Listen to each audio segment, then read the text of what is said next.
84년 당시에 좀 그 배경을 설명해 주신다면요, 회장님. 네, 귀국 당시에. 예. 김대중 대통령께서 귀국을 결심하시게 된 가장 큰 이유는 네. 국내의 어떤 정치 상황에 대응하는 민주 진영의 그 힘이 굉장히 약했습니다. 그래서 내가 미국에서 계속 있으면은 내가 우리 한국의 민주화 운동에 무슨 기여를 했겠느냐, 그런 그 결심이 우선시 됐고요. 그래서 한국의 민주화 운동을 위해서 귀국의 목적을 제1위로 삼았고, 두 번째는 미국에 2년 3개월 계시면서 무려 150회가 넘는 대학 방문만 해도 한 20여 차례 되고요. 네. 미국 곳곳을 전역을 150회의 강연 연설을 통해서 미국의 여론을 환기를 시켰습니다. 그래서 당신이 미국의 의회 지도자라든지 전직 국무부 간부들이라든지 이런 모든 사람들을 여러 면에서 설득하고 한국의 어떤 인권 상황, 민주주의의 정당성, 이런 부분을 할 수 있을 만큼 다 하셨어요. 특히 언론의 많은 출연을 통해서 네. 미국 전체 국민들의 어떤 분위기도 한국 민주화에 대한 관심으로 고조를 시켜 확산을 시켰죠. 네. 그래서 이제는 미국에서 할 만큼 했다. 이제 귀국해서 한국의 엄중한 국내 상황, 이 부분에서 내 할 몫을 찾아야 되겠다. 그게 귀국의 목적이었습니다. 근데 마침 1984년 사실 1월부터 귀국 계획을 세우셨거든요. 네. 주위에서 많이 만류를 하셨어요. 지금은 귀국보다는 네. 미국 내에서의 활동이 더 중요합니다. 그리고 또 얼마 후에 필리핀의 민주 지도자 아키노 선생께서 흉탄에 돌아가셨죠. 그런 그 비운의 그 서거를 보면서 주위에서 더 만류를 심하게 했습니다. 귀국하면 좀 신변에 더 위협이 있을 거라고 보셨나요? 전두환 정권에서 공개적으로 뭐 압박이라보다 협박을 했죠. 바로 수감하겠다. 네. 그대로 감옥으로 넣겠다. 그러니까 알아서 해라. 미국에서 조금 더. 그런데 이제 아키노 선생이 그 흉탄에 쓰러지면서 네. 미국에 있는 우리 그 교민들, 그 다음에 미국 내에 있는 또 양심적 지식인들, 언론, 기자들, 네. 이런 분들이 다 말렸죠. 귀국을 늦추는 게 좋겠다. 네. 그래서 그분들의 말씀을 또 귀담아 들으시면서 미국 내 활동을 좀 더 활발하게 하신 뒤에 1984년 11월에는 결심을 굳히십니다. 네. 근데 이제 그때는 이미 1985년 2월 12일 국회의원 선거, 총선거가 예정이 돼 있었죠. 그래서 이 총선거에 맞춰서 네. 귀국을 해야 되겠다. 그래가지고 1985년 2월 6일 귀국 비행기에 대통령이 몸을 싣죠. 네. 그렇게 진행이 됐습니다. 그러니까 총선거를 앞두고 뭔가 좀 계획이 있으셨겠죠? 그럼요. 어떻습니까? 왜냐하면은 그 당시 민정당하고 네. 민한당이 있었죠.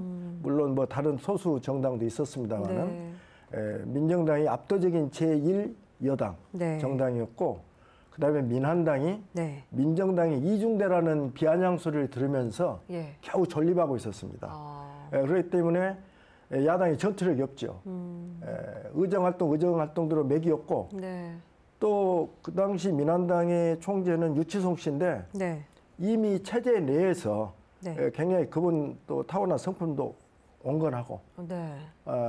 본래 또 전투적인 어떤 야당의 지도자 면면이 좀 약한 분이고, 그러다 보니까 야당 자체에 존재감이 없었어요.